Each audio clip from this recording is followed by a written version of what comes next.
भवानी जय शिवाजी। जगद्गुरु शंकराचार्य यांचा विजय असो। हिंदू धर्म की जय। आज विशेष मी सांगू इच्छितो की लोकांनी बघावं नीट आणि विचार करावा। अजूनही हे भाजपचे नेते लोक सुधारलेले नाही। त्यांच्याही मुखपत्रात आणि RSSच्या मुखपत्रात एवढं येऊनही काय सुधारणा केलेली दिसत नाही।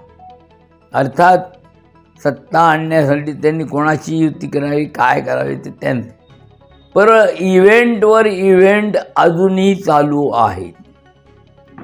राम मंदिर प्रतिष्ठापनेचा इव्हेंट सबशेल फेल गेला, तरी देखील आता अरबी समुद्रात शिवाजी महाराजांचं स्मारक कधी त्याचं उद्घाटन झालं होतं, भूमिपूजन झालं होतं त्या समुद्रात। तो एक इव्हेंट, त्याच्यावर किती करोडो रुपये खर्च केले ते आरोप होत आहेत, त्याचं काही नाही। तो इव्हेंट तसाच आहे, ते अजून झालं नाही। तर आता हे वाघ नखाचं निघालं, वाघ नख मोठ्या वाजत गाजत घेऊन आले।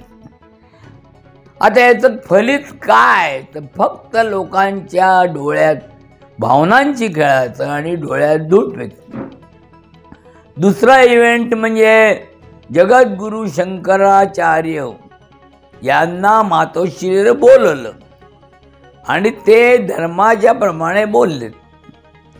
त्यांनी काय सांगितलं की पापी कोण आहेत त्याची व्याख्या धर्माप्रमाणे आहे। त्यांनी सांगितलं जे धोका देतात ते एक नंबरचे पापी आहेत आणि जे धोका सहन करतात ते हिंदू धर्मीय कसे असतील, ते हिंदू नाहीत असं कसं म्हणू शकतो। त्याचाही इव्हेंट, त्याचं 2 साधू उभे केले आणि राजकारणात काय यांनी पडालं। त्यांनी सांगितलं राजकारणात आम्ही नाही पडत, मग राजकारण्यांनी धर्मामध्ये पडू नये आणि त्यांनी तसं सांगा। जगद्गुरु शंकराचार्यांची ही जबाबदारी आहे की हिंदू धर्मात काय चाललंय त्याच्याबद्दल ते बोलन।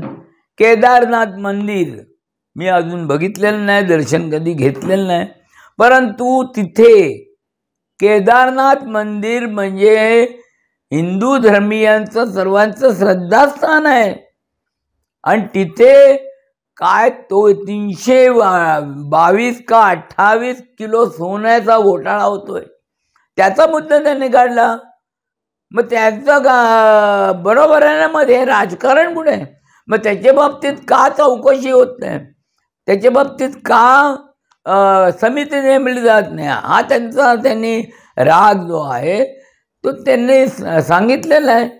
आणि त्याच्यात कंगना आली आणि कंगना म्हणते, अरे काय आता ती काय म्हटले मी काय बोलत नाही। कंगना आली, कंगना त्यांच्याबद्दल बोलते, अरे काय हे असं चाललेलं आहे। याचा निश्चितपणे लोकांनी, जनतेने विचार करावा। जय हिंद, जय महाराष्ट्र।